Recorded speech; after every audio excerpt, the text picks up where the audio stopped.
Welcome. If you want to stay updated every time someone adds your audio to a reel on Instagram but you're using a PC, this guide is for you. Instagram's recent updates have made it easier than ever to manage notifications straight from your browser. Let's walk through the simple steps to enable notifications for when your original audio is used in a reel. First, open your preferred web browser and go to Instagram.com. Log into your account as you normally would. Once you're in, look to the left side of your screen. Here, you'll see a menu with several icons.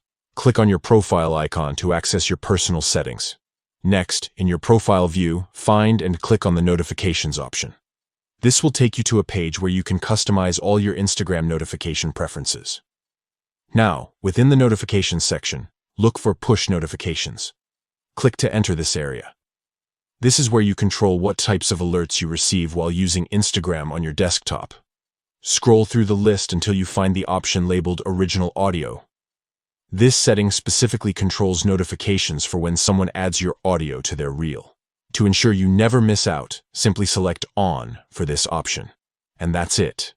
With these steps, you'll get notified on your PC whenever your original audio is featured in someone else's reel. This update is perfect for creators who want to track the reach of their sounds without constantly checking their phones. Remember, keeping your notifications enabled means you'll always be in the loop, whether it's for engagement, trends, or just to see how your audio is inspiring others. If you ever want to adjust your notification settings, just follow these same steps. Thanks for tuning in. For more tips on making the most of Instagram's latest features, don't forget to subscribe and check out our other guides. Stay creative and see you next time.